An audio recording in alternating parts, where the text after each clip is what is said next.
I wonder Hello, good from morning. I mean, we know the history of using the military on the streets in the United States. It happens rarely that it's done in this fashion. How significant would it be? How much of a break with the norm would it be if we did see the president press the button on this? Well, I think we would be in very different territory. I think I'm right in saying that the last time that we saw the military on the streets was back in the time of the rioting in 1968 after the death of Martin Luther King, and that was a pretty dramatic moment for the United States. It sounds to me as though an awful lot of people would much rather this was not handled in that way, with the US military being set against people who are largely peacefully protesting. And so that would, I think, be a game changer. Yeah, that's right. I mean, we often go back to the example of Kent State, the university in Ohio, where protesters were killed by National Guardsmen. President Trump is talking about putting actual combat troops on the streets in the U.S. Is this the kind of thing that has happened in Britain? Have we seen this happen across Europe in recent memory? I'm just trying to remember. I think not. We have had one or two nasty outbreaks of rioting and looting. The last time was in North London 15 years ago, which was a curious episode of fake information given to the police, so they went to the wrong place, so that organized criminals could trash streets and steal things from shops.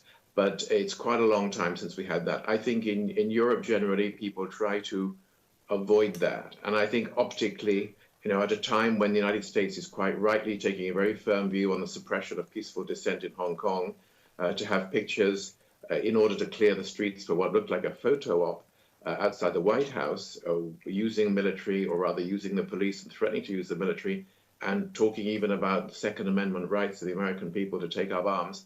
I think that is different sort of language, different sort of mood, and it's not something which we've seen, certainly not in European countries to my knowledge. Ambassador, with your experience in your home country and serving in the United States, can you understand why in the U.S. police kill so many more people than in European countries, and why in the U.S. white police kill black people at such an alarming rate compared to the kind of racist incidents we see here? Well, that's a very leading question to put to a foreigner who's an observer of and a close friend of the United States.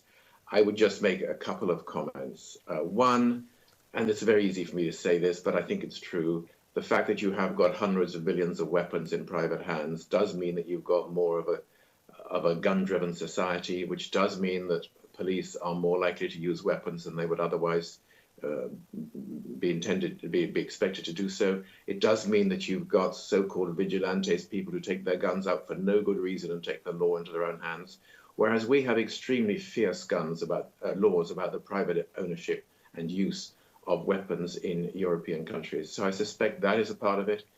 The other part of it, it's hard, again, for a foreigner to comment on this, but I think if we go way back to the origins of the country, it was a degree of white supremacy. There was a strong sense of a slave culture. I know that the United Kingdom, Britain as we were back then, was part of that. We abolished it fairly early on. It took a long time for slavery to be abolished. And alas, it's taken a long time for some of the scars of the Civil War to be healed. And some of that is, it seems, still out there. The other thing I would say is that, of course, social media and the presence of video cameras everywhere we go does mean that individual episodes are seen around the world and give rise to this kind of response. Doesn't mean to say they weren't necessarily happening before, but it does mean that people very quickly see in all graphic detail horrors like this when they do happen. You know from your experience of watching US politics, you'll be perhaps looking out for things that will inflame this situation or things that will calm it. I wonder if Joe Biden and his picking of a running mate might be something that might change the dynamic here at all. Peter, any thoughts on that? I think it's a very good question. Often we say that what difference does it make who the running mate is, that the American people vote for the man or the woman they wish to be president. But of course, Joe Biden is a little bit older than people have been in the past. And people will be saying, well, who is the person who we would like to see take over in the White House in the event, God forbid, that something happened to him if he were elected? So I think it's a bit more of an issue. Of course, he has also promised that he's going to choose a woman as a running mate this time round. So, that, if you like, narrows the choice. But I think, what does this mean? Does it mean he will choose somebody who is black? Does it mean it's somebody from the Midwest? I think perhaps he was thinking of doing that, and that may now be a little more difficult given what's happened in Minneapolis. I don't think we know. I'm not sure that the vice president himself knows who he's going to choose.